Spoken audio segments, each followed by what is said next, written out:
My name is Elaine, and I just turned 25 last month. For most of my life, I believed family meant unconditional love, sacrifice, and support, especially when tragedy strikes. That belief shattered the moment my father texted, "Can't this wait? We're busy," as I lay in a hospital bed needing emergency surgery. I still remember the cold fluorescent lights above me, the sterile scent of disinfectant, and the panic rising in my chest as the doctors told me they needed parental consent due to a medication complication. My father, the man who raised me, couldn't be bothered to come. My hands trembled as I scrolled through my contacts, and in desperation, I called the only person who had ever truly shown up for me, Grandpa Frank. 3 weeks later, I walked into my parents' house with a stack of legal papers that would change our family forever. But before I take you to that moment, let me rewind to the beginning, because the truth behind those papers didn't start in a hospital room. It started years earlier, behind the closed doors of a house that looked perfect from the outside.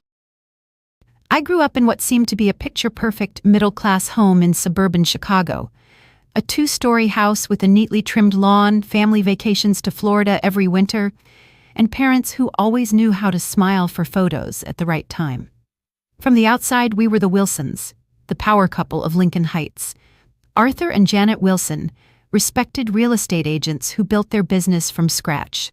They drove nice cars, hosted neighborhood barbecues, and donated to local school fundraisers. People admired them.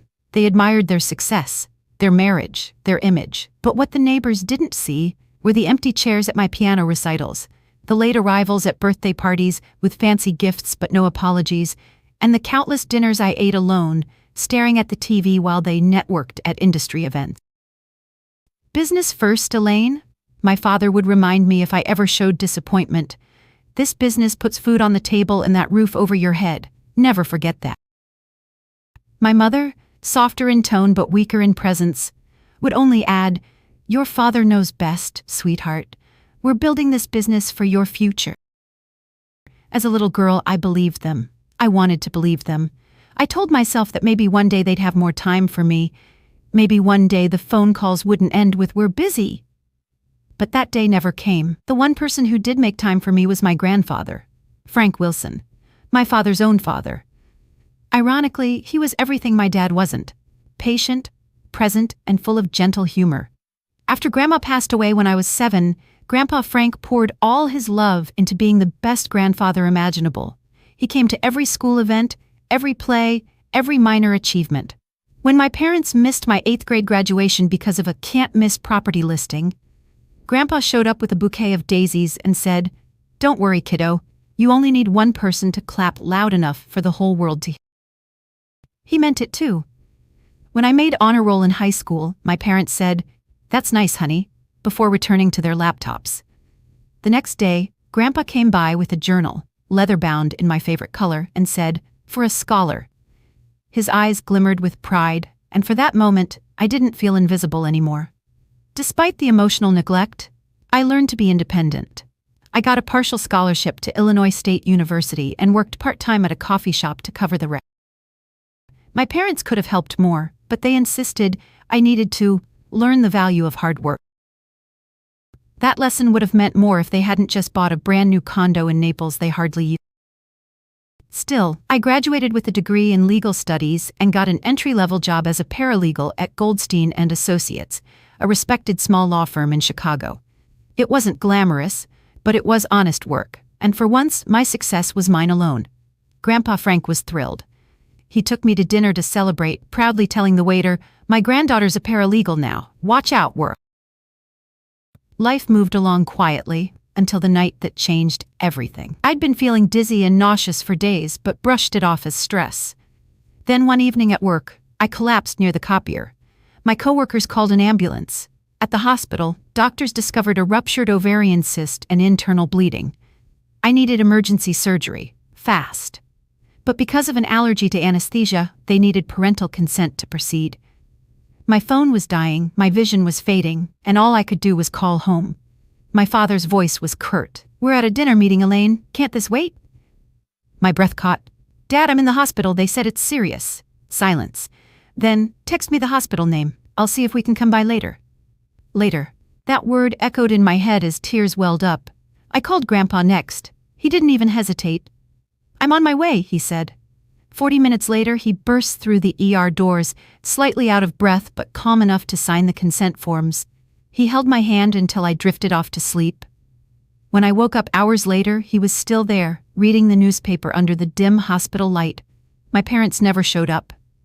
After my surgery, Grandpa took care of me for a week. He brought soup, checked my medication schedule, and reminded me how strong I was. "You got your grandmother's fire," he'd say, smiling. What I didn't know then was that Grandpa had already been fighting his own quiet battle, with cancer. When he passed away just a year later, something inside me broke. He left me a letter, though, written in his uneven handwriting. "Don't let anyone make you feel like you're less than enough. You have more strength than you realize. Use it wisely." After the funeral, I expected my parents to comfort me. Instead, they fought over his estate. I overheard them arguing in hushed voices about property deeds and trust papers. Grandpa had owned several investment properties, and my father assumed they'd automatically transfer to him. But a few weeks later, I got a letter from Grandpa's lawyer. He had named me as the executor of his will and the primary heir. I didn't know whether to cry or shake.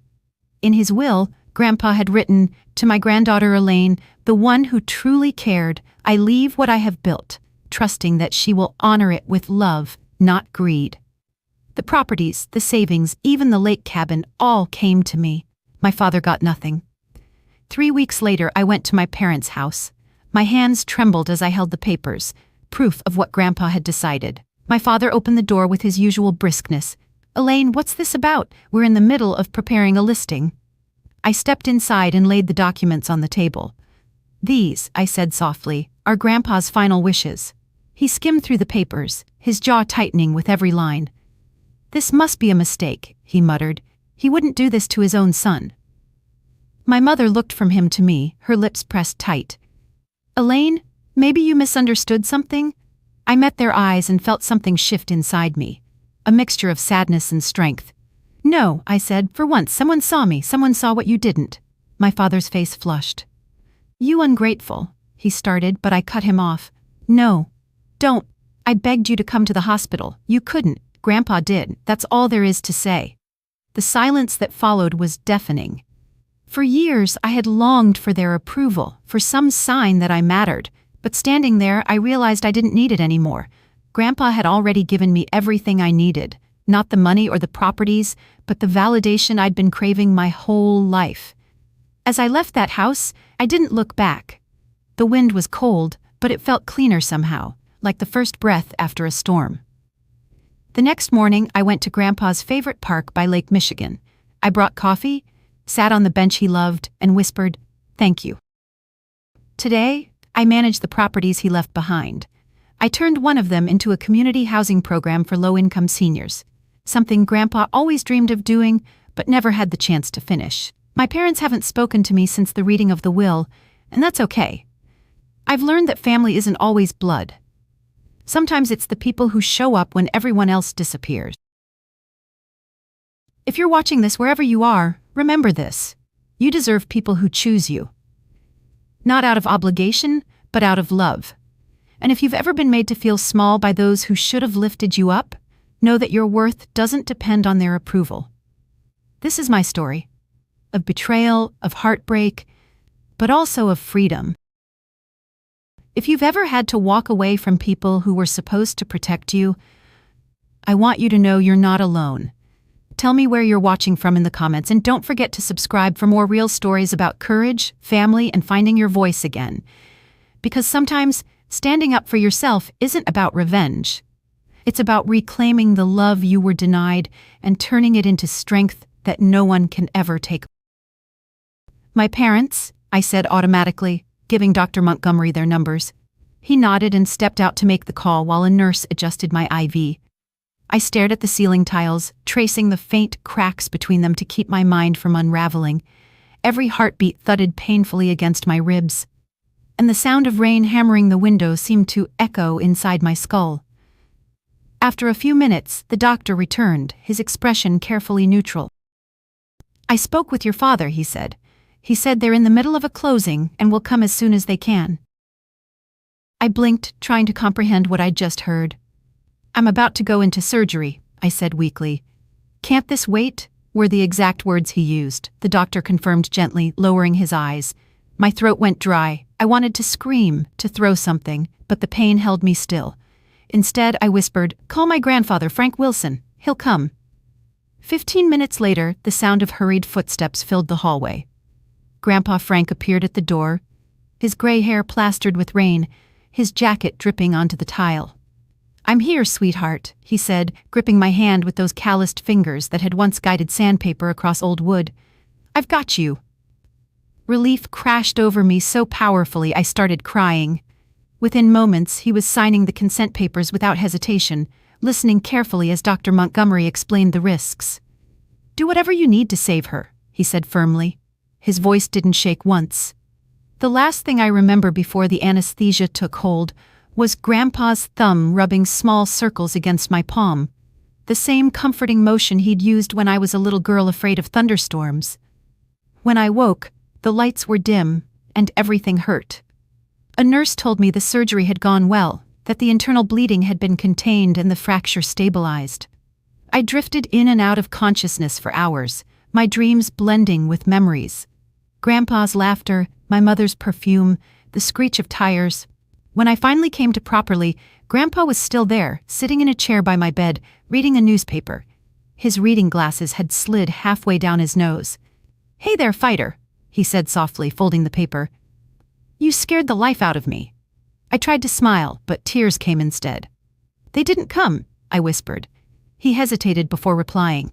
"They called the hospital once to check your condition, said they'd visit tomorrow." His eyes were sad, tired, and yet there was pride in them too. The pride of someone who knew that even if love failed you, resilience would not. The next few days were a blur of pain management and physical therapy consultations. Grandpa stayed through it all, sleeping in a recliner, eating cafeteria sandwiches, helping me shuffle to the bathroom with my crutches. On the third day, my parents finally arrived, dressed impeccably, smelling of expensive perfume and aftershave. My father carried a vase of flowers, my mother a box of artisanal chocolates. "You look pale, Elaine," my mother said, as though commenting on the weather. "The doctors say you'll be fine," my father added briskly. "That's what matters. You're young. You'll bounce back." Grandpa's jaw tightened, but he said nothing. They stayed for less than 15 minutes. As they left, I overheard my father say in the hallway, "We really can't afford more days off right now. The Peterson deal closes Friday." My mother murmured something about sending a fruit basket. The door closed behind them and I felt something inside me break, a clean, final snap, like glass shattering. 2 weeks later, I was discharged with a brace, a stack of prescriptions, and a long road of recovery ahead. Grandpa insisted I stay at his house until I was strong enough to live alone again. The first night there, he made chicken soup from scratch and told me stories about his youth, about meeting Grandma at a dance hall, about losing her and learning that love doesn't end, it just changes form. "You're made of strong stuff, Elaine," he said, patting my hand. "Don't ever let anyone convince you otherwise, not even your father."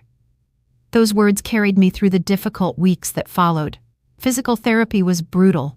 There were mornings when I cried from the pain, but Grandpa was always there with gentle encouragement and his trademark humor.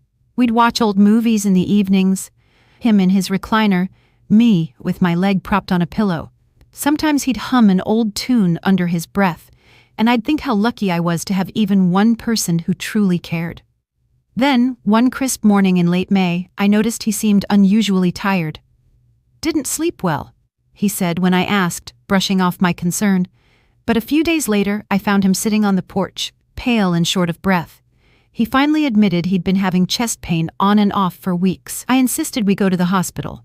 Tests confirmed what I feared, congestive heart failure. He stayed calm, even as I broke down beside his bed. "I've lived a long life, sweetheart," he said gently. "Don't you cry for me." He passed away 3 months later, peacefully in his sleep.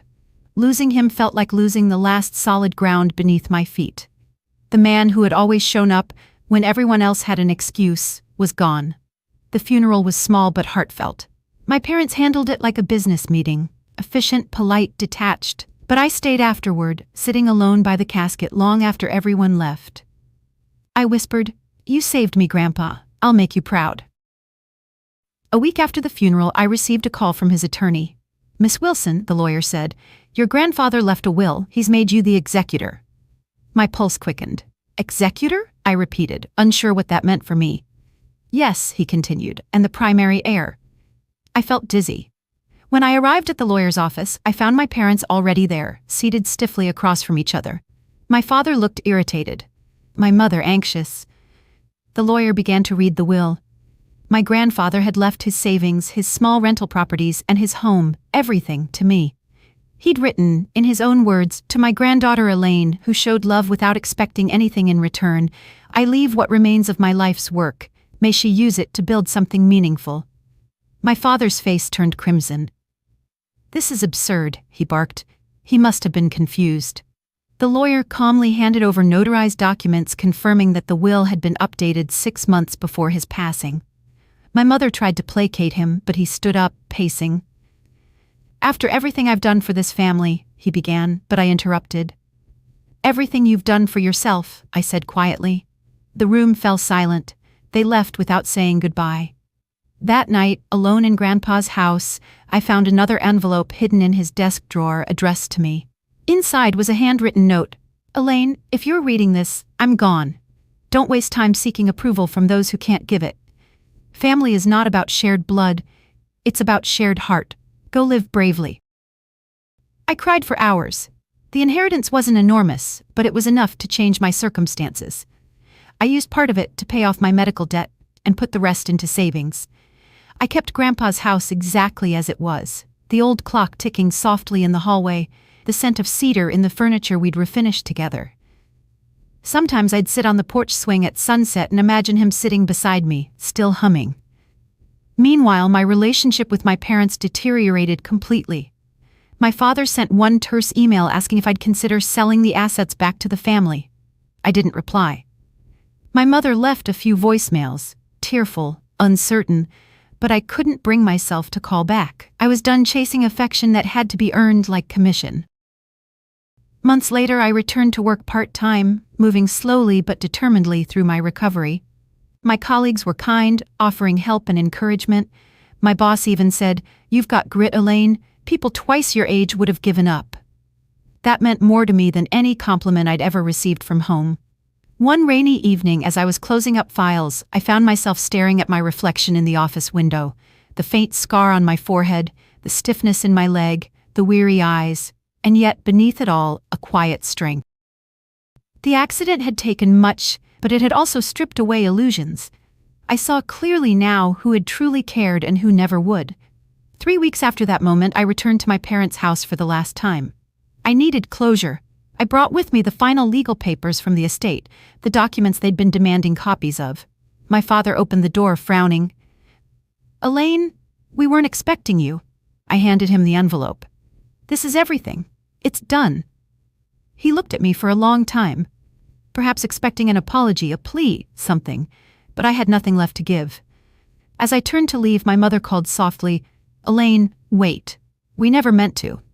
I stopped, my hand on the doorframe, and said, "You had 25 years to mean something. I'm done waiting." Then I walked away into the cool evening air, each step lighter than the last. Now, a year later, I've rebuilt my life. I still limp slightly, but I walk proudly. I still miss Grandpa every day, but his words guide me. Live bravely. I volunteer at a legal aid clinic on weekends, helping families who can't afford representation. I've learned that healing doesn't come from forgetting, it comes from choosing differently. Sometimes I drive my old Honda Civic past the lake house Grandpa left me, the one I'm restoring piece by piece. I run my fingers over the wood we sanded together, hear his voice in the wind, and whisper, "I made it, Grandpa." And even though he's gone, I swear I can almost hear his reply, "I knew you would, kiddo." A kind nurse named Heather helped me make the calls after Dr. Montgomery left. My mother's phone went straight to voicemail. My father's rang several times before also switching to voicemail. My fingers shook as I left increasingly urgent messages for both. "Mom, it's Elaine. I've been in a car accident and I'm at Chicago Memorial. The doctors need your consent for surgery. Please call me back as soon as you get this. I swallowed hard and tried my father next. Dad, I really need you to call me back. I'm in the hospital after a car accident. They need your consent for emergency surgery. Please call the hospital if you get this. Each word trembled out of me, more frantic than the last. When I hung up, the silence in the room pressed down like a weight. Machines beeped softly beside me. The smell of antiseptic filled my lungs, sharp and sterile. Heather gave me a reassuring nod. They'll call back soon, honey. Just breathe. An hour passed. Nothing. Heather helped me try again, and again. My phone stayed stubbornly silent. The pain was intensifying as the first dose of medication wore off, but they couldn't give me more until the doctors confirmed which surgical protocol they'd use. Every minute stretched longer than the one before. My breaths came short and shallow, ribs aching, leg throbbing in waves that made my vision blur.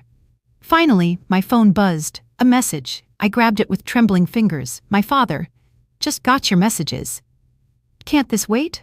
We're busy with the Henderson property, big clients. Call tomorrow. I stared at the screen, trying to make the words rearrange themselves into something that made sense. Tomorrow? I could be dead by tomorrow. Heather, who had stayed with me between her other duties, noticed my expression. Everything okay? She asked softly. Wordlessly, I handed her the phone. Her face paled. For a brief moment, her professional calm cracked, revealing something raw. Disbelief, anger, maybe even pity. She took a deep breath, squared her shoulders, and said gently, "Let me get the social worker, sweetheart. We'll find someone." But before she left, I tried one more time. I typed through tears, blurring my vision. Dad, I need emergency surgery. The doctors need consent now. Please come to Chicago Memorial ER. 3 minutes later, the reply came. We've got back-to-back showings all day. Your mother says take whatever medication they recommend. We'll try to stop by this weekend.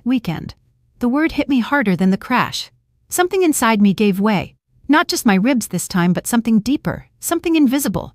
My entire life I'd made excuses for them. I told myself they were busy, ambitious, driven, not heartless. But this was abandonment wrapped in polite indifference. The dam broke. I couldn't hold it back anymore. I sobbed. Ugly, heaving sobs that tore through my chest like broken glass.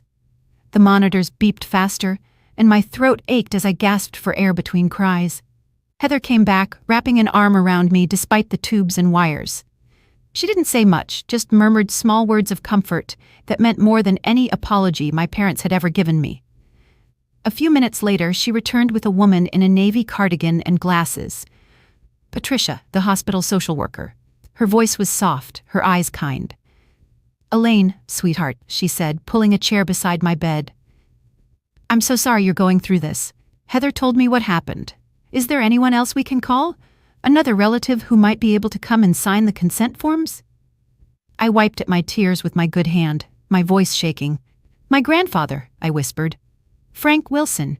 He's my dad's father. He'll come. Patricia nodded and stepped into the hallway to make the call while Heather stayed behind, quietly adjusting my blanket and handing me a box of tissues. You're not alone, she said softly. I promise you, we'll take care of you. When Patricia returned, her face carried a look of relief. He's on his way, she said with a small smile.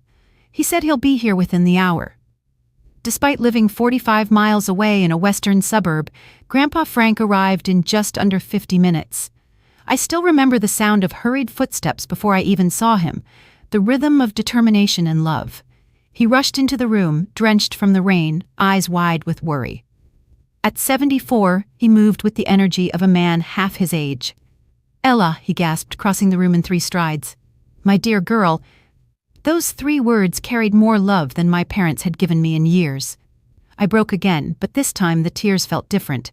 Not from fear, but from relief. He cupped my good hand in both of his, the roughness of his palms grounding me. You're safe now, he murmured. I'm here. Dr. Montgomery entered moments later to explain the situation. Grandpa listened intently, his brow furrowed with concentration as he asked precise, thoughtful questions about the surgery, the anesthesia protocol, and the risks. How long is the recovery? He asked. And what about physical therapy? She'll need help afterward. The doctor responded carefully, clearly impressed by how sharp and composed this old man was under pressure. When the consent papers were brought in, Grandpa read every word, nodding slowly before signing them with a steady hand. As they prepared to wheel me into the operating room, he leaned over and pressed a kiss to my forehead. "I'll be right here when you wake up," he said firmly. Then quieter, almost to himself, I heard him mutter, "I don't know what's wrong with that son of mine, but this isn't right. Not right at all." Even through the haze of pain and fear, those words stayed with me. In that sterile, blindingly white hospital room, clarity pierced through everything, sharper than any scalpel. The people who truly love you show up when it matters. Everyone else just makes excuses. They rolled my bed down the corridor, bright fluorescent lights passing overhead like flashes of memory. My heart raced, my breathing quickened. As the doors to the surgical suite swung open, I caught one last glimpse of Grandpa standing there, hands clasped, lips moving in silent prayer. I closed my eyes and held on to that image like an anchor as the anesthesia began to pull me under. When I woke, it was to the faint sound of rain tapping the window again, softer this time, almost like a lullaby. The lights were dim and a dull ache pulsed through my entire body. My mouth was dry, my throat raw. For a moment, confusion washed over me. Where was I? Then it all came back. The crash, the calls, the text, Grandpa. I turned my head slowly and saw him there sitting in the same chair beside my bed reading a newspaper under the sterile hospital light. He looked up immediately, eyes crinkling in relief. "Hey there, fighter," he said, standing to take my hand. "Told you I'd be here when you woke up." I wanted to speak, but all that came out was a quiet sob. "They didn't come," I whispered. He squeezed my hand gently. "I know, sweetheart, I know." He stayed with me that entire night, dozing in short bursts but never once leaving the room. When nurses came in to check my vitals, he thanked each of them politely, calling them angels and scrubs. At one point, I woke to find him tucking the blanket around my feet, murmuring to himself about how cold hospitals always kept their rooms. I fell back asleep to the rhythmic sound of him humming, the same melody he used to hum when fixing furniture in his garage. The next morning, as sunlight filtered weakly through the blinds, Dr. Montgomery came to check on me. "You're healing well," he said with a reassuring smile. "Your grandfather here has been keeping close watch." Grandpa chuckled. "Well, someone's got to make sure she behaves." When the doctor left, Grandpa turned serious again. "Elaine," he said quietly, "you know I don't like to speak ill of family, but what your parents did, that's not love, and you deserve better." His voice cracked slightly at the edges. "I tried to raise your father right. Somewhere along the way, money became his god." I looked at him, eyes stinging with tears. "Why am I never enough for them?" I whispered. He shook his head, eyes glistening. "Because they don't know what enough means. But you, my dear girl, you do. You give, you care, you show up. That's more than they ever learned to do." For the first time in my life, I didn't feel like the broken one. I felt like the survivor. The last thing I remember before the anesthesia took effect was Grandpa Frank's reassuring smile and the gentle pressure of his hand on mine. That small squeeze said everything words couldn't. "I'm here. You're safe. You're not alone." When I woke hours later in the recovery room, the world felt heavy and muffled. Machines hummed around me, the fluorescent light above flickered softly, and my body ached from head to toe. My eyes slowly focused on the familiar silhouette sitting in the chair beside my bed. Grandpa. He'd stayed the entire time. His silver hair was tousled, reading glasses slipping down his nose, a crossword puzzle half finished on his lap. He'd dozed off, chin resting on his chest, but woke instantly the moment I stirred. "There she is," he said warmly, his voice husky from lack of sleep. "Welcome back, kiddo." My throat was raw from the breathing tube and every word scraped painfully as I tried to speak. "My parents?" I managed to croak. A flicker of sadness crossed his face, faint but unmistakable. He hesitated before answering, choosing his words carefully. "I called them, left messages letting them know you were in surgery," he said softly. "They haven't returned my calls yet." I closed my eyes, absorbing that familiar sting. Disappointment, layered on disappointment until it almost didn't hurt anymore. When I opened them again, Grandpa was still watching me, his eyes filled with compassion so deep it nearly undid me. "The doctor says everything went well," he continued quickly, trying to focus on hope. "They stopped the bleeding, set your leg properly, you'll need physical therapy, but they're confident you'll make a full recovery. The next 5 days blurred together in a haze of medication, exhaustion, and healing, and through it all, Grandpa became a fixture in my room. He arrived early each morning and left only when the nurses insisted he get some rest. He brought thermoses of homemade chicken soup, declaring that hospital food won't heal anybody.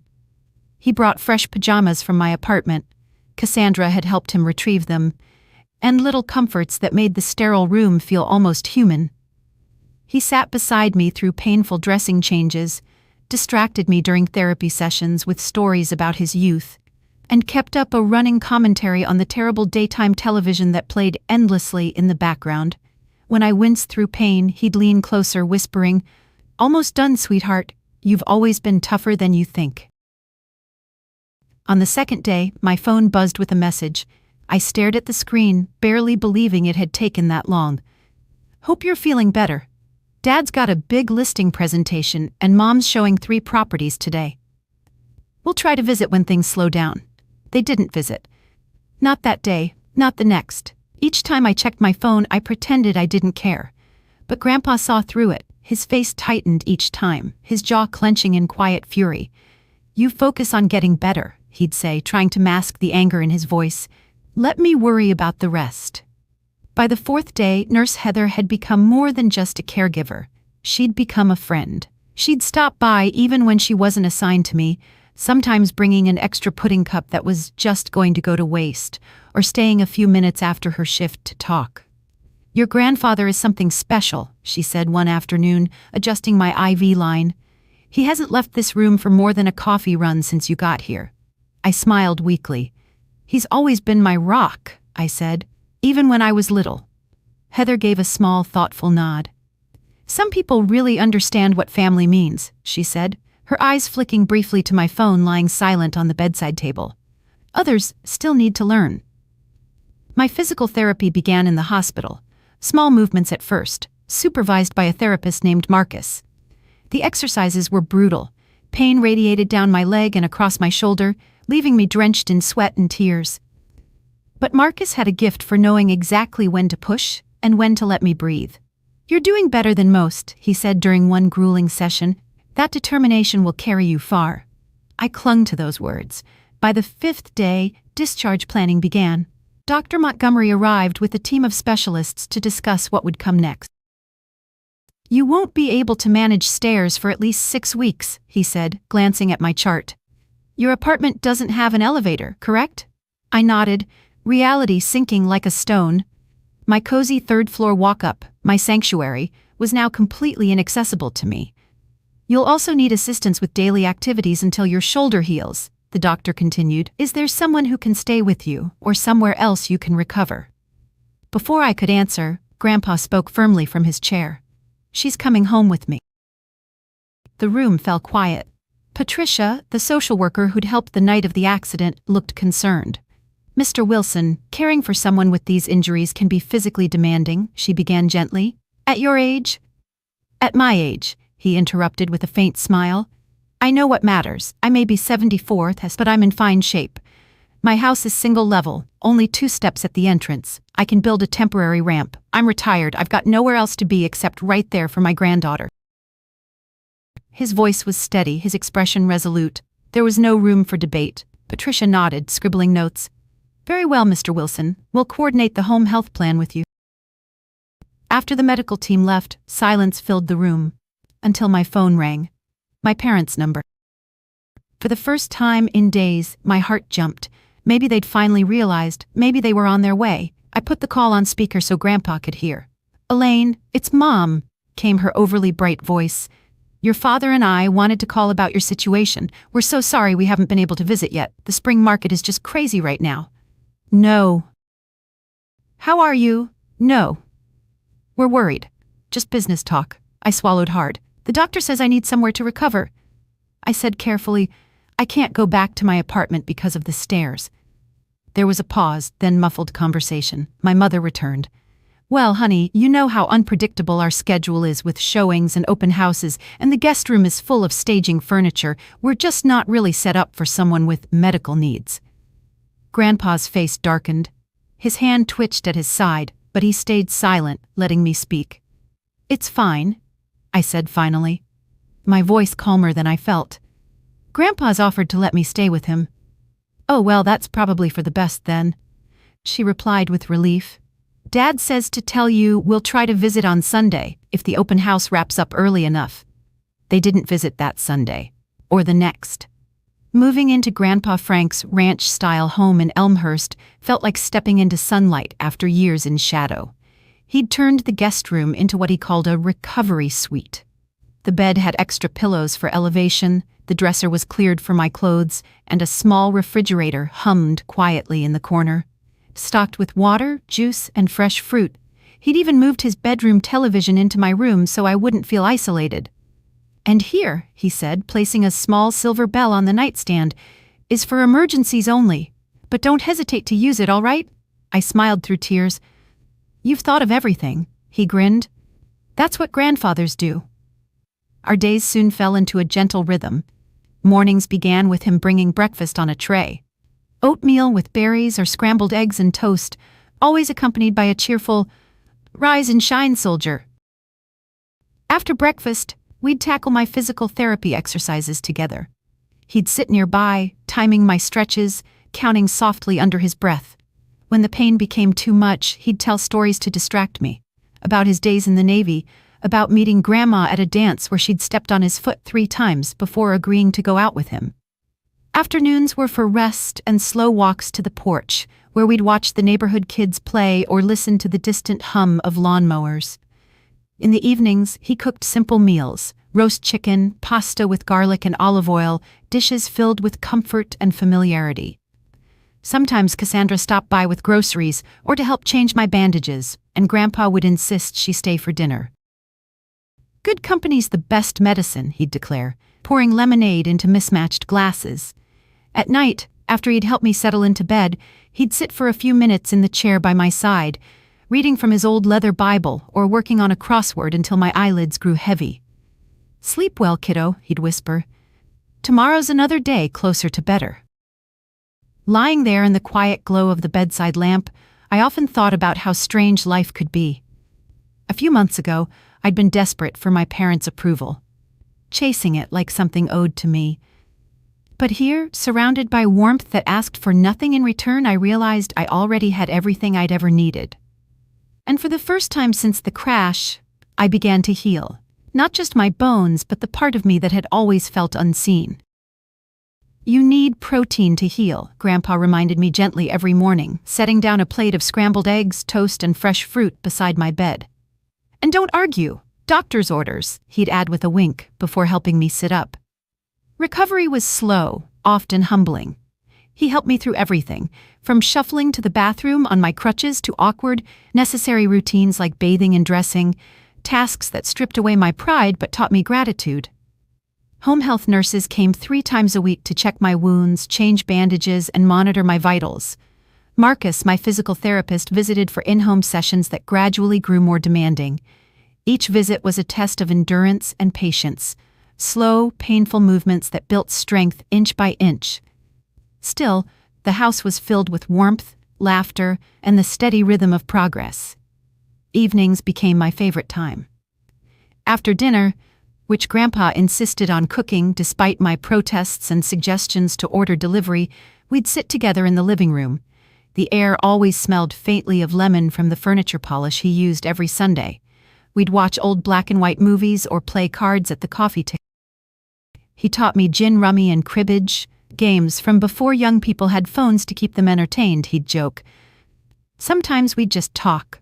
His stories painted vivid pictures of a different era, life before smartphones, when letters were treasures and neighbors were friends. I listened, imagining the world he came from, one where people kept promises and love wasn't measured by convenience. It was during one of those evenings, about 2 weeks into my stay, that Grandpa finally opened up about my father. We were sitting together after dinner, the remains of our ice cream sundaes melting slowly on the table between us. He leaned back in his recliner, eyes distant. "Art was always hungry for more," he began quietly. "Even as a boy, if he got one toy, he wanted 2. If his friend had a bike, he needed a better one. It was never enough.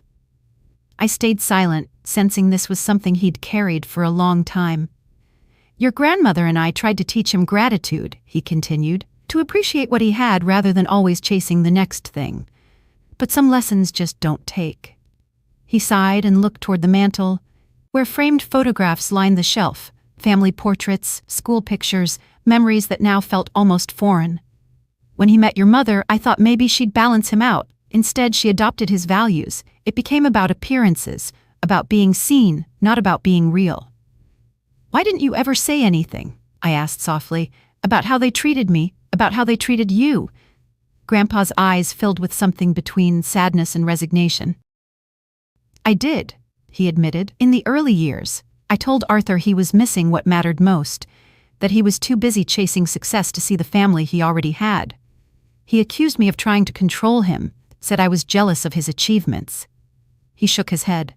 After that, I realized talking only made him dig in deeper, so I focused on being there for you instead.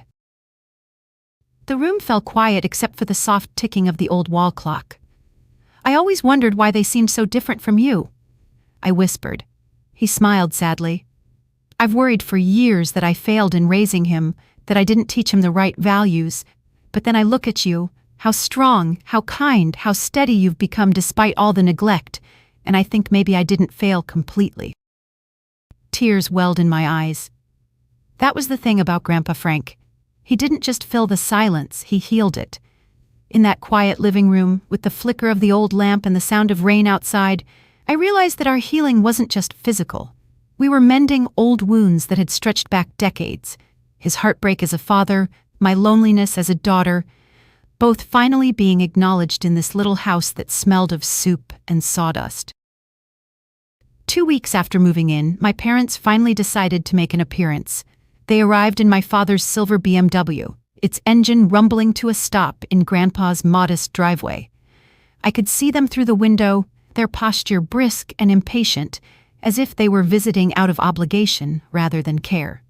My father held a small balloon that read, "Get well soon," and a box of chocolates, with the pharmacy's price tag still attached. It looked like they'd picked them up on the way. When the doorbell rang, Grandpa went to answer. My father stepped in first, scanning the modest living room with a critical eye.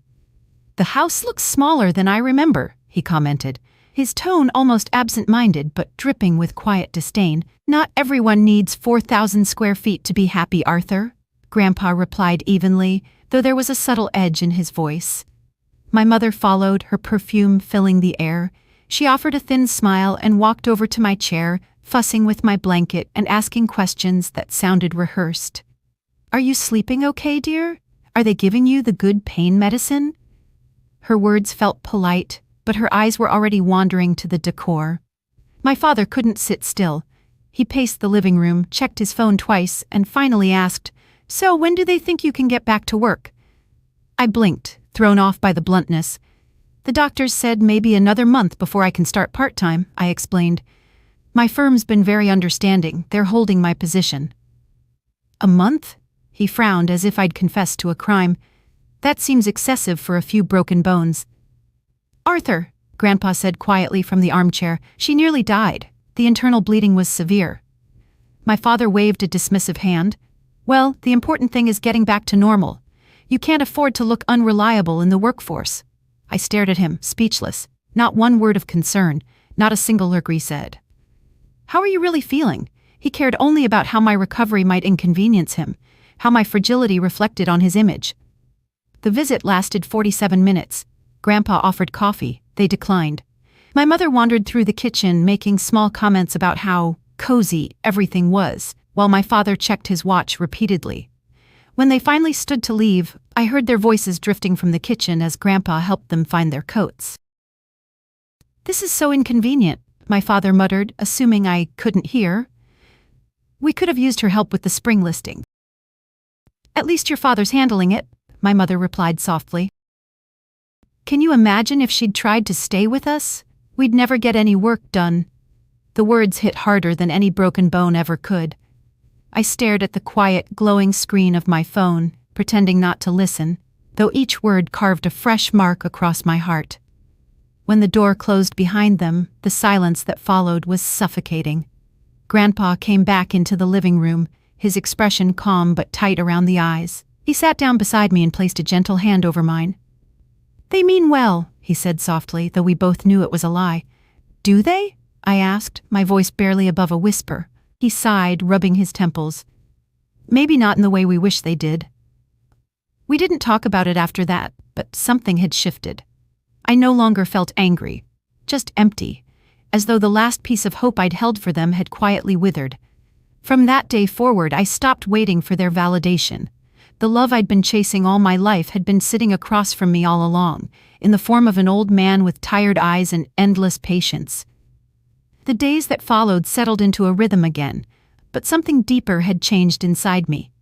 My body healed slowly, but my heart was learning a different kind of strength, the strength of acceptance.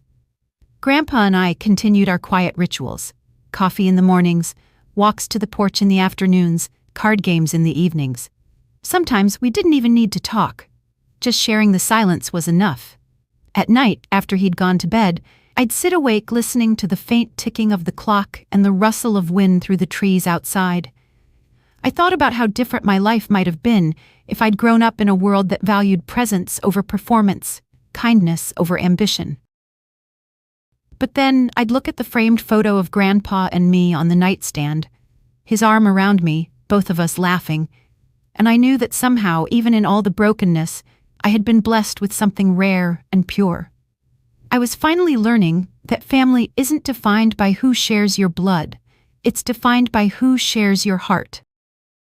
The next day brought a new worry, one I hadn't anticipated. Cassandra stopped by with a tote bag filled with mail she'd collected from my apartment. Among the usual junk flyers and store coupons were several thick envelopes with bold hospital logos and insurance headers. I spread them out across the dining room table, the pale morning light slanting through the curtains, illuminating the chaos of my new reality. Every envelope I opened seemed to contain worse news than the last: hospital bills, insurance statements, medical itemizations filled with indecipherable codes and shocking totals. Despite having decent health insurance through my employer, the accident was generating substantial costs. The drunk driver who'd hit me hadn't been insured, which complicated everything. As I sorted through the paperwork, the weight of it all pressed down on me: rent for an apartment I couldn't currently live in, car payments for a vehicle that was now a pile of twisted metal, medical co-pays, therapy sessions, prescriptions, and ordinary living expenses that didn't stop just because I was broken. I'd been proud of my modest savings once, but staring at the numbers, I realized how quickly they would vanish. Grandpa found me that way, shoulders slumped, bills scattered like fallen leaves. "We'll figure it out," he said gently, resting a reassuring hand on my shoulder. "One step at a time, Elaine, we always do." His voice was calm, confident, like an anchor in a storm. But even his steady presence couldn't stop the worry gnawing at the edges of my mind. The next morning I started making calls: insurance companies, billing departments, anyone who might help make sense of the numbers. My phone pressed against my ear, notebook open, pen poised. It felt like trying to navigate a labyrinth. I was halfway through a conversation with a representative from my health insurance provider when something strange came up. "According to our notes," the woman on the other end said casually, "your parents contacted us 3 days after the accident to discuss settlement options." I frowned, certain I'd misheard. "I'm sorry. What?" "Yes," she continued. "They called identifying themselves as your parents and beneficiaries on your policy. They wanted to confirm procedures for any potential reimbursements or claim disbursements." For a moment, everything around me went silent. "Beneficiaries?" I repeated slowly, gripping the edge of the table. "They're not listed as beneficiaries on my insurance." There was a pause, the faint sound of keys clicking. It says here they're listed as secondary contacts and financial proxies, authorized approximately 2 years ago. 2 years ago. My stomach dropped. That was when I'd first started at the law firm, when my father had insisted on helping me set up my benefits. He'd said the paperwork was complicated, that he'd walk me through it. I'd been grateful then, naive enough to think he was just being supportive. "Would you like to remove them from your account?" the representative asked politely, unaware that her words had just cracked something open inside me. "Yes," I said firmly, trying to keep my voice steady. "Effective immediately." After I hung up, my hands were shaking. I made another call, this time to my auto insurance provider, hoping it was an isolated incident. It wasn't. They confirmed my parents had also been in touch, frequently asking about the vehicle claim, settlement timelines, and payout details. They had positioned themselves as authorized parties managing my financial recovery. Worse yet, the property management company for my apartment had received notice from them as well, an email requesting early lease termination on behalf of their injured daughter. By the time I pieced everything together, my pulse was racing. The picture was clear. My parents had quietly inserted themselves into every aspect of my post-accident finances, preparing to take control the moment the money started moving. I called them immediately. For once, my father picked up on the first ring. "Elaine, I was just about to call you," he said cheerfully, as if this were an ordinary day. "Great news on the insurance front. I think we can get them to offer a decent settlement for your car." "Why are you listed as a beneficiary on my policies?" I interrupted, my voice tight. A pause. "Well, that's just practical," he said smoothly. "You're young. You don't understand how these things work. Insurance companies try to minimize payouts. They need to deal with someone experienced, someone who knows the system." "Someone like a real estate agent with no legal training?" I snapped. My hands trembled, anger rising. "Now, Elaine, don't be ungrateful," he said sharply. "Your mother and I are trying to help. These medical bills are going to be substantial. We're thinking you should consider moving home for a while, where we can keep an eye on your finances until you're back on your feet." The truth hit me like a punch to the ribs. "You want control of my settlement money," I said, the words tasting like betrayal. "Don't be ridiculous," he snapped. But there was a hesitation, just long enough to confirm everything I already knew. "We're your parents. We're looking out for your interests." "What are you planning to use the money for, Dad?" I asked quietly. There was another pause, longer this time. Then he exhaled. "If you must know, we've been presented with an opportunity to expand the business. A second office location in Oak Park. The timing is perfect, but we need additional capital. The insurance money could be, well, a bridge." "A bridge?" My voice rose despite the pain that flared in my chest. "You were planning to use my insurance settlement, money meant for my medical recovery, for your business expansion?" "It's a family business, Elaine," he said, as though explaining to a child. "Everything we do benefits you in the long run. This accident, unfortunate as it is, presents a timely opportunity." That was it. Something inside me snapped. The years of excuses, of trying to earn their affection, of pretending they meant well, it all crumbled under the weight of that sentence. This accident presents a timely opportunity. I hung up without another word. Then I sat on Grandpa's couch and sobbed until my body ached. I cried for the broken trust, for the child I'd been who once believed her parents loved her unconditionally, and for the woman I was now, finally seeing them for who they truly were. The tears came in waves until my chest burned and my throat felt raw. When Grandpa came home from the grocery store, he found me curled up on the couch, surrounded by paperwork. He set down the bag slowly and sat beside me. "What happened, kiddo?" he asked softly. I handed him the phone, showing him the notes I'd written during the call. His eyes darkened as he read, jaw tightening with each line. "So that's what this is about," he muttered. "I always wondered how far he'd go for money." He leaned back, rubbing a hand over his face. "You listen to me, Elaine," he said, his voice low but steady. "You don't give them an inch. Not one. I'll help you sort this mess out, but you keep every penny that belongs to you. They made their choices a long time ago." I nodded, tears still streaming down my cheeks. "I just don't understand how they can be like this. How money can matter more than me." Grandpa sighed. "It's not about money anymore. It's about what money means to them. It's their way of keeping score. But love doesn't keep score. Love shows up, and that's something they never learned." That night, I couldn't sleep. I lay awake listening to the house creak in the quiet, the refrigerator humming faintly down the hall, the rhythmic tick of the clock on the wall. Every sound seemed to echo the same thought: you can't go back. When morning came, I made coffee and sat at the kitchen table with a notepad. Grandpa joined me a few minutes later, still in his robe, carrying 2 mugs. "All right," he said with a half smile. "What's the plan, lawyer lady?" I smiled faintly through my exhaustion. "I'm going to call my HR department, get the beneficiary designations changed. I'll need new documentation for my insurance, and I'll contact an attorney to make sure everything's airtight." He nodded approvingly. "That's my girl." Over the next few days, I did just that. It was draining work. Endless calls, forms, and explanations. But with Grandpa's support, I took back control of my life. I revoked my parents' financial access, informed my insurance companies of the fraudulent authorizations, and requested written confirmation of all changes. I even had the locks changed on my apartment just in case. Through it all, Grandpa stood by me, steady, proud, and patient. "You're doing the right thing," he'd remind me. "Sometimes the hardest thing about growing up is realizing who you have to grow away from."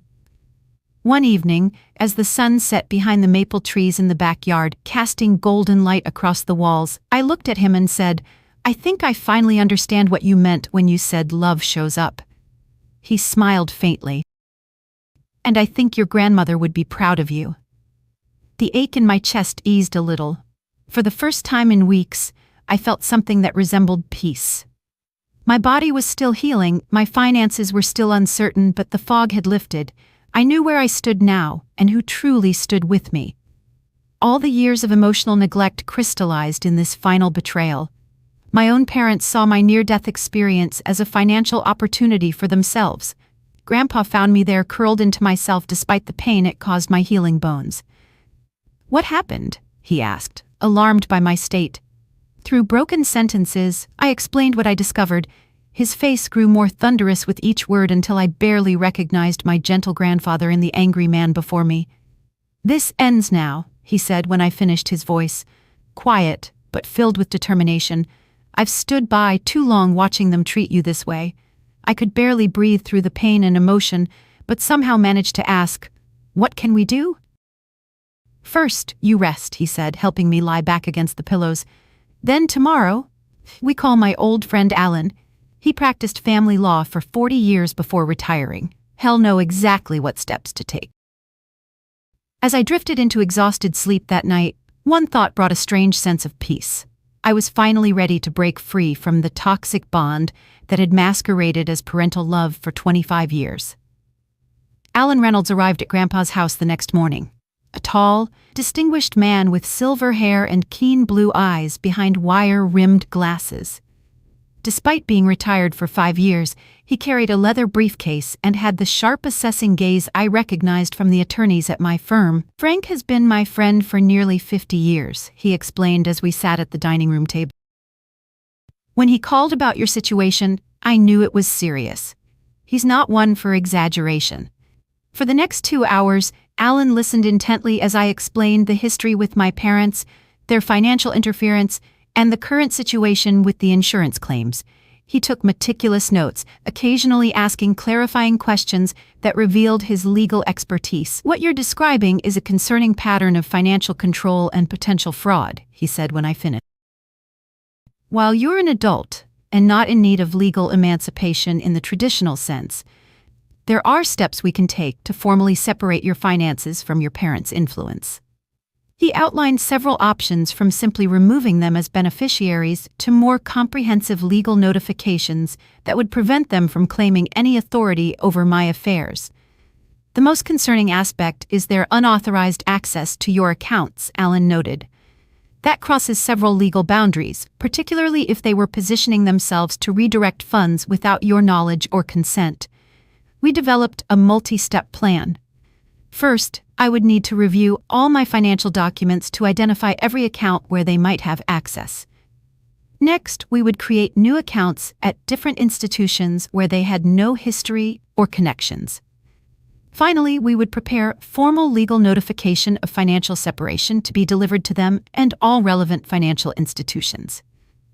I'd also recommend executing a new power of attorney document, Alan suggested. Given your recent medical situation, having someone you trust empowered to make decisions if you're incapacitated is prudent. Currently, as your next of kin, your parents would have default authority in many situations. The suggestion made perfect sense. "I'd want Grandpa," I said immediately, glancing at him. "If you're willing." "Of course," he replied without hesitation. After Alan left with promises to draft the necessary documents, I reached out to Jessica, my college friend, who now worked as a financial advisor. She agreed to come by after work to help review my financial situation. "I knew your parents were intense about money," she commented, as we pored over statements and policies. "But this is another level. They've basically created backdoor access to nearly every financial aspect of your life." With Jessica's help, I began the process of financial disentanglement. New bank accounts were opened. Insurance policies were updated with Jessica listed as my financial advisor of record. Credit monitoring was established to alert me to any new attempts to access my information. Throughout this process, my support network continued to grow. Nurse Heather stopped by on her day off, bringing homemade cookies and offering to drive me to appointments. My boss, Martin, called regularly with updates from work and assurances that my job was secure. "Take the time you need to heal properly," he insisted. "Your desk will be waiting." Cassandra had been maintaining my apartment, collecting mail, and watering the few plants that had survived my inconsistent care. "Your landlord asked about your plans," she reported during one visit. "I told him you were focusing on recovery, but definitely planning to return." He seemed understanding. The physical aspects of recovery continued alongside these practical preparations. Marcus increased the intensity of my therapy sessions, pushing me further each time. "You're healing faster than expected," he noted with approval. "That determination is paying off." While my body grew stronger, I also began addressing the emotional damage. Dr. Rivera, a therapist recommended by Patricia from the hospital, began weekly sessions at Grandpa's house. "What you're describing is a pattern of emotional neglect that's existed your entire life," she observed during our second session. "The financial control is simply another manifestation of their fundamental lack of respect for your autonomy." These conversations were painful but necessary, forcing me to confront the reality of my parents' behavior rather than the idealized version I'd clung to for years. I kept making excuses for them. I admitted during one particularly difficult session, telling myself they were just busy, or that they showed love differently, or that I was too demanding. That's very common in children of emotionally neglectful parents.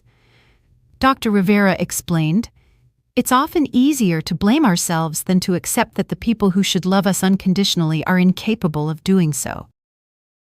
Gradually, I began to understand that true family isn't defined by blood, but by actions. The people who had shown up for me during this crisis, Grandpa, Frank, Cassandra, Heather, Martin, even Marcus, had demonstrated more genuine care than my parents ever had.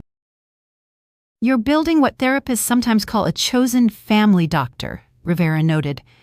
"People connected by love and mutual respect, rather than genetic obligation."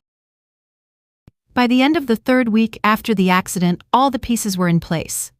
Alan had prepared a comprehensive packet of legal documents, including notification of removal as insurance beneficiaries and contacts, revocation of any previous authorizations for financial decisions, new power of attorney documents naming Grandpa Frank for both medical and financial decisions matters, a formal cease and desist regarding any attempt to access my financial information. "These have no legal requirement to be delivered in person," Alan explained as we reviewed the final documents, "but there's sometimes value in a face-to-face delivery, particularly in family matters. It leaves no room for claims of miscommunication." The decision to confront my parents directly wasn't made lightly. After lengthy discussions with Grandpa Alan and Dr. Rivera, I concluded it was a necessary step in my healing process. "You've spent years being dismissed and talked over by them," Dr. Rivera observed. "Speaking your truth directly on your terms can be a powerful reclamation of your autonomy." Grandpa supported whatever I decided, but offered a piece of wisdom that ultimately convinced me. "Some conversations need to happen in person, not for them, but for you. So there's no doubt in your mind that you stood up for yourself." The meeting was set for Saturday afternoon at Grandpa's house. Alan would be present as a legal witness. The papers were organized in a blue folder, each requiring signatures acknowledging receipt. The night before, I sat on the porch, swing with Grandpa, watching the sunset paint the sky in shades of pink and gold. "Are you nervous about tomorrow?" he asked. Terrified, I admitted, but also relieved. Like something that's been weighing on me for years is finally being addressed. He nodded, understanding in his eyes. That's how the truth feels sometimes. Scary, but freeing. What if they refuse to sign or make a scene? Then they'll have shown their true colors one more time, he said simply. And you'll know even more certainly that you're making the right decision. As the stars began to appear in the darkening sky, I realized I was ready to stand up for myself in a way I never had before. Not with anger or vengeance, but with the quiet strength of someone who finally understands her own worth. 3 weeks to the day after my accident, I sat in Grandpa's living room, waiting for my parents to arrive. My physical recovery had progressed remarkably. I'd graduated from a wheelchair to crutches. My shoulder pain had diminished to a dull ache, and the surgical incision was healing cleanly. The emotional preparation had been more challenging, but equally necessary. The blue folder containing the legal documents sat on the coffee table between us. Alan had arrived 30 minutes early to review the procedure once more. "Remember, you're not asking for permission," he reminded me. "You're notifying them of decisions already made. Stay calm, be direct, and don't get drawn into justifications or arguments." Grandpa had arranged the furniture to create a formal setting. I sat in an armchair facing the door with Grandpa and Alan positioned slightly behind me on either side. The arrangement wasn't accidental. It physically represented the support I now had. When the doorbell rang at exactly 2, my heart jumped into my throat. Grandpa squeezed my shoulder gently before going to answer the door. I heard my father's voice first. "Dad, this formal meeting seems unnecessary. If Elaine needs to discuss something, a simple phone call would have sufficed. Some conversations deserve more respect than a phone call." "Arthur," Grandpa replied, his tone neutral but firm. My parents entered the living room with the confident air of people accustomed to controlling every situation. My father wore his business casual attire, pressed khakis and a polo shirt with his real estate company logo. My mother had dressed more formally, in a blazer and pencil skirt as if attending a property closing. Their expressions shifted subtly when they noticed Alan. My father's eyes narrowed with immediate suspicion. "What's this about?" he asked, looking directly at me. "And who is this gentleman?" "This is Alan Reynolds, a family law attorney and Grandpa's friend," I replied, keeping my voice steady. "Please sit down." They exchanged a quick glance before taking seats on the sofa opposite me. Neither of them had asked how I was feeling or commented on my improved mobility. "First, business must be going well if you can afford an attorney," my father said with a tight smile. "Though I'm not sure why you'd need legal counsel for a family discussion. I asked you here today because we need to address some important matters." I began ignoring his comment, specifically your involvement in my financial affairs, without my knowledge or consent. My mother's smile faltered. "I don't know what you mean, honey. We've only tried to help. Going behind my back to contact my insurance companies and position yourselves to control my settlement money isn't help," I stated flatly. "It's interference and potentially fraud." My father's face hardened. "Now wait just a minute. As your parents as my parents," I interrupted, surprising myself with my firmness. "You were supposed to support and protect me. Instead, you've consistently put your own interests first, never more clearly than when you refused to come to the hospital when I nearly died." The directness of my statement seemed to momentarily stun them both. "We had commitments," my mother began weakly. "Property showings I finished for her. I remember." "Can't this wait? We're busy." Those were Dad's exact words when I needed emergency surgery consent. My father shifted uncomfortably. "You're taking that out of context. We didn't realize. It doesn't matter what you realized or didn't realize." I said, "What matters is what you did, or rather what you didn't do. And it's part of a pattern that's existed my entire life." I reached for the blue folder and placed it on the coffee table between us, sliding it toward them. "These documents formalize the separation of our financial affairs. They remove you both as beneficiaries and contacts on all my insurance policies, bank accounts, and legal matters. They revoke any previous authorizations you may have had to act on my behalf. And they name Grandpa Frank as my power of attorney for both medical and financial decisions, should I become incapacitated in the future." My father didn't touch the folder. Instead, his face flushed with anger. "This is ridiculous. We're your parents." "Being a parent is more than biology," I replied calmly. "It's showing up when it matters. It's putting your child's needs before your own. It's something I've experienced more from Grandpa in the past 3 weeks than from either of you in 25 years. My mother's eyes filled with tears. "You can't mean that. Everything we've done has been for you, for your future." "No," I said gently but firmly, "it's been for yourselves. Even this accident became an opportunity for your business expansion. You saw my tragedy as a financial windfall for yourselves." My father stood abruptly. "I won't sit here and be accused by my own daughter. This is absurd. Your grandfather has clearly poisoned you against us."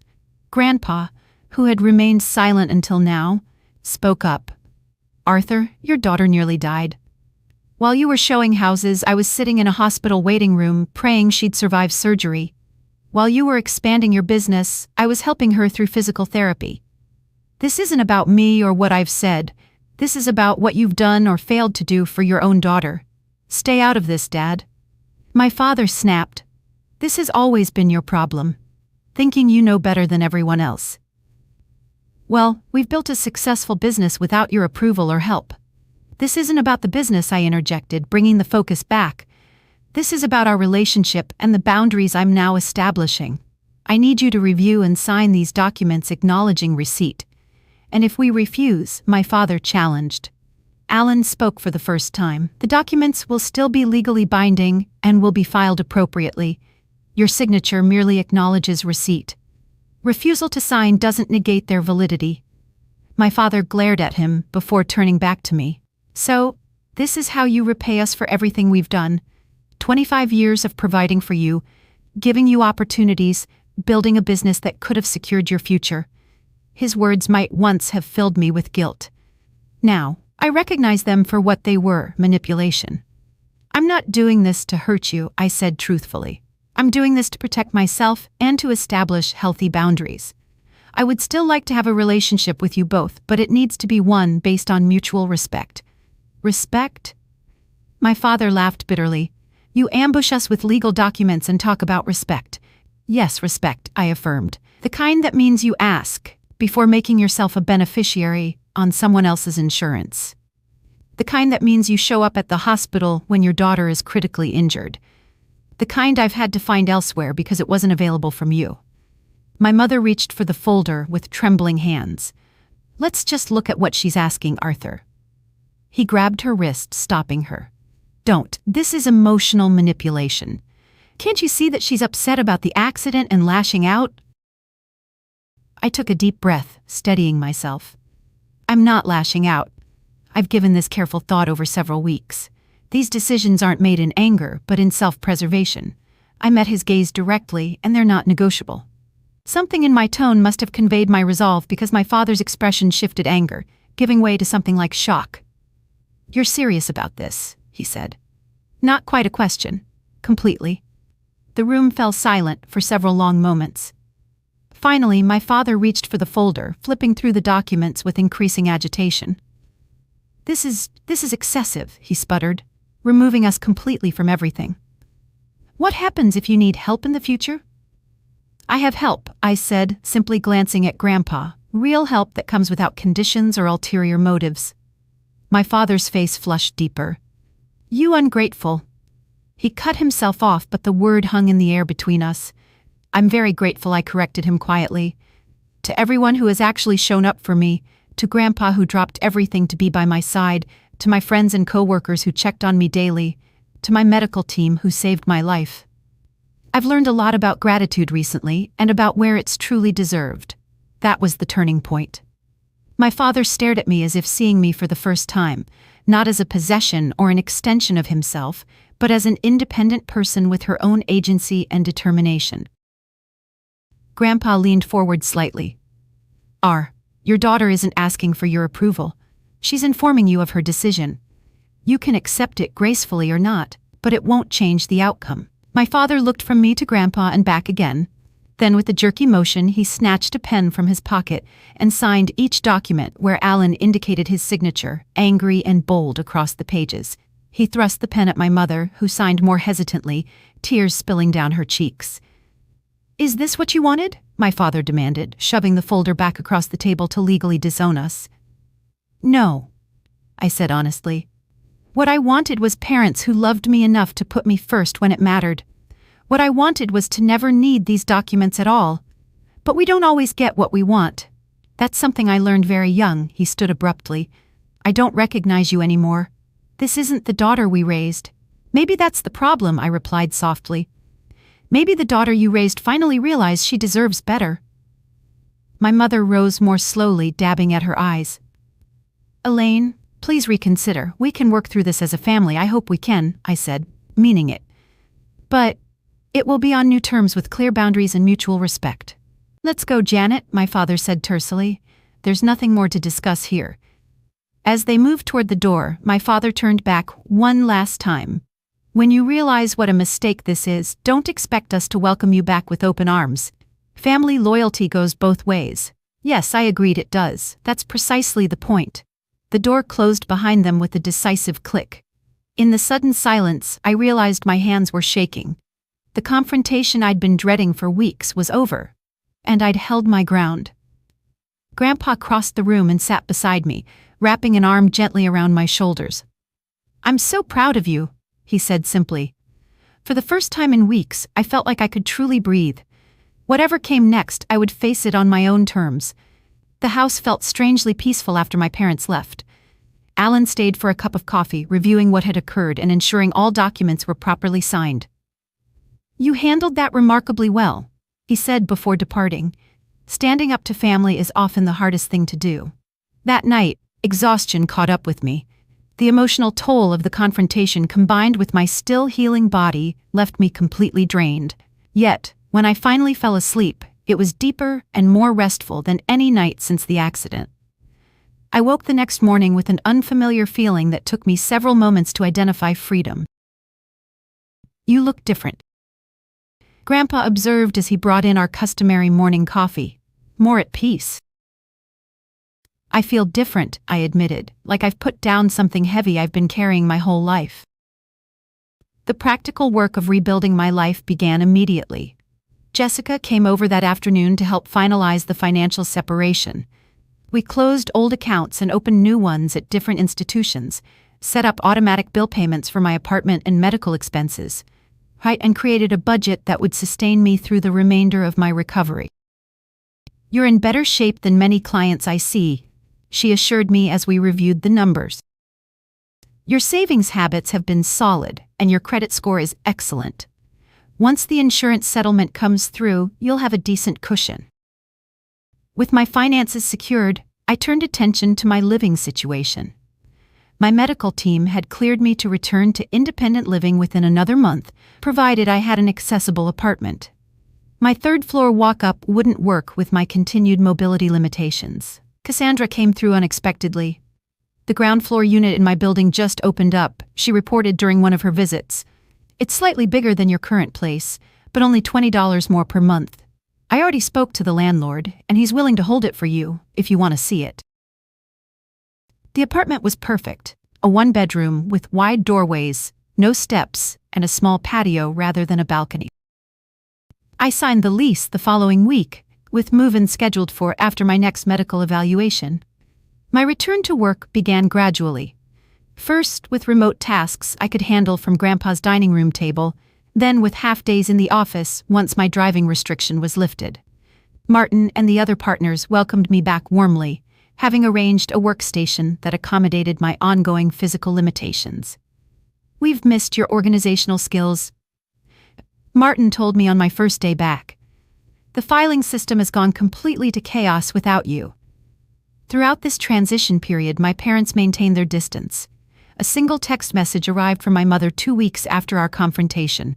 "We hope you're feeling better. The door is open when you're ready to apologize." I didn't respond. Dr. Rivera helped me process my feelings about their continued failure to understand the fundamental issues. "They're offering conditional love," she explained during one of our sessions. "The condition being that you accept their version of reality and your place within it. That's not a healthy foundation for any relationship." Instead of focusing on their absence, I invested in deepening the connections with my chosen family. Weekend dinners with Grandpa became a sacred ritual. Even after I moved into my new apartment, Cassandra and I discovered a shared love of classic films and established a weekly movie night. Heather introduced me to her hiking group, which welcomed me for their easier trails as my mobility improved. 6 months after the accident, an unexpected letter arrived from my mother. Unlike her text, this message struck a different tone. Dear Elaine, I've been doing a lot of thinking since our last meeting. While your father remains hurt and angry, I've begun to question some of our choices over the years. The emergency room sent us your complete medical records from the accident. Reading through them, seeing how close we came to losing you while we were showing a house that ultimately didn't even sell, it's forced me to confront some uncomfortable truths. I'm not asking for forgiveness yet. I don't think I've earned it, but I would like the opportunity to talk, just the two of us if you're willing. No agenda, no expectations. Love, Ma. I shared the letter with Grandpa and Dr. Rivera, both of whom encouraged me to consider the outreach while maintaining my boundaries. People can change, Grandpa said thoughtfully. Not everyone does, but it's possible. Your mother always had more capacity for self-reflection than your father. After careful consideration, I agreed to meet my mother at a neutral location, a coffee shop halfway between our homes. The conversation was awkward at first, both of us carefully navigating unfamiliar territory where old patterns no longer applied. I joined a support group, she revealed after we'd exhausted small talk about weather and her garden. For parents estranged from their adult children. The stories I heard, some sounded too familiar, she stared into her coffee cup. I didn't like seeing myself in those stories. It wasn't an explicit apology, but it was something I'd never seen from her before. Vulnerability. A willingness to consider her own role in our damaged relationship. Dad, I asked, not needing to elaborate. She sighed. He's not ready. Might never be. His pride. She trailed off, then squared her shoulders. But I'm here for myself, not as his representative. We agreed to occasional limited contact lunch once a month. No discussion of financial matters, no pressure for more than I was comfortable giving. It was a beginning, tentative and fragile, but real. My physical recovery progressed beyond what my doctors had initially predicted. By the 1-year anniversary of the accident, I was hiking moderate trails, had returned to yoga classes, and was considering training for a 5 Kelvin run. The scars remained, both the visible ones on my body and the invisible ones in my heart, but they had faded to manageable reminders rather than active sources of pain. Professionally, I thrived. My experience navigating the legal and financial aftermath of my accident gave me valuable insight that translated to my work. I received another promotion, this time to paralegal specialist, focusing on personal injury cases where I could use my first-hand knowledge to help others in similar situations. Grandpa Frank remained my rock, though our relationship evolved as my independence grew. We still had our weekend dinners, but now I cooked for him as often as he cooked for me. He taught me to make his famous pot roast, and I introduced him to international cuisines he'd never tried. Our conversations deepened as I grew more confident in my own voice and opinions. I never thought something so terrible could lead to something so valuable. I told him one evening as we sat on his porch swing a 1.5 years after the accident. I would never choose to go through that crash again, but I can't regret where it led me. He nodded, understanding as always. Life's greatest lessons often come wrapped in the most difficult packages. The truth of his words resonated deeply. Through the crucible of trauma and betrayal, I had discovered my own strength, redefined my understanding of family, and built a life aligned with my true values rather than others' expectations. The accident that nearly took my life ultimately gave me something precious. The courage to live authentically, to recognize that family is defined by actions, not blood. To understand that sometimes the healthiest response to toxic relationships is creating distance, and to know with absolute certainty that I was capable of standing on my own, even when it meant standing alone. My journey from that terrified, betrayed young woman in a hospital bed to the confident, self-assured person I am today wasn't easy or straightforward. There were setbacks and difficult days, moments of doubt, and lingering grief for the parental relationship I'd always wanted but never truly had. But each challenge strengthened my resolve to create a life defined by genuine connections and mutual respect. As I look to the future now, I no longer feel constrained by old patterns or obligations. The papers I presented to my parents that day did more than legally separate our finances. They represented my declaration of emotional independence, my commitment to valuing myself even when others didn't tax. That's the lesson I hope others take from my story. Sometimes the bravest thing you can do is recognize when a relationship is harming you and take steps to protect yourself. Sometimes the most loving action is setting boundaries that allow you to thrive. And sometimes the family that truly matters is the one you build for yourself, person by person. Connection by connection, choice by choice. Thank you for accompanying me on this journey.